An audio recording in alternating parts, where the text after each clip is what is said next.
शेतातील पिकांची प्रचंड हानी झालेली आहे. मायबाप सरकारने शेतकऱ्यांना 50,000 रुपये अनुदान द्यावी, शेतकऱ्यांची मागणी. बरं झालं बाई यो पाणी पडला, नाही तर या ऐकून खाली दरच वाळलं होतं. बरं ते इले कूच झाले असं ना. आता घ्या भाकर खाऊन चला.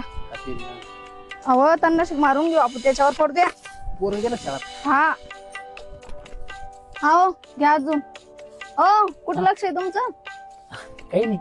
तुम्हाला कोणतरी काही बोललं वाटतच आहे ना. तुमचा चेहराच सांगतो मला कोण बोललं.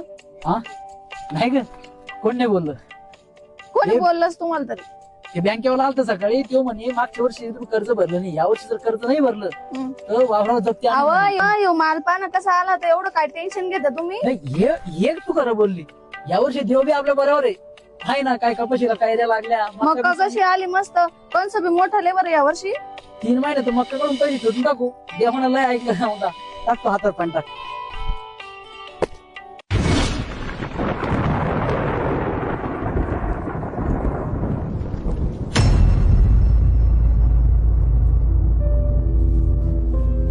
अरे काय तोंडाचा पडत पडला नाही रे तू. आणि असा पडला तर तोंडातला येल घास घेऊन गेला रे तू.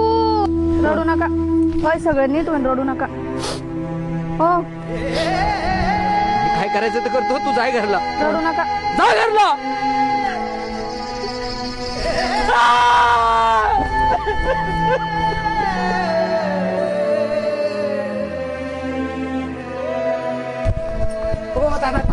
काय कराल तुम्ही? काय कराल? फाशी घेऊन आला? फाशीच घ्या. त्या नका घेऊ, ते नाही ना कसं रे, तिथे तुटून जाईल. हे नायलनच्या चोरीनं घ्या आणि कचकन घात तुटून येणं एका मिनिटात मारशे लगे झटपट. ताई सोडा, त्याला मरू द्या. पण मला सांगा, तुम्ही आत्महत्या केला काय करत सरकार? लेतले 1,000 लाख रुपयाचा चेक तुमच्या तोंडावर फेकन. दुसरं काय करत सरकार? काय करू सांगा ना मग, काय करू?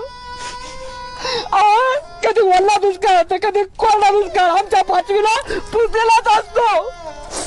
आणि शेतकऱ्याच्या दुःखाचा कोणालाच विचार नको. पाठीमागं क्रिकेटच्या मैदानावर बॉल लागून एक क्रिकेटर शहीद झाला. त्याचं दुःख साऱ्या जगाला झालं, आम्हाला झालं, तुम्हाला झालं. अरे पण ओला दुष्काळ, कोरडा दुष्काळ, या दुष्काळाच्या बॉन्सर लागून कित्येक वर्षापासून माझा शेतकरी मरतोय. त्याचं दुःख कोणालाच कसं होत नाही रे, कोणालाच कसं होत नाही. पाठीमागं क्रिकेटच्या मैदानावर 100 धावा पूर्ण केल्या म्हणजे भारत रत्न दिला जातो.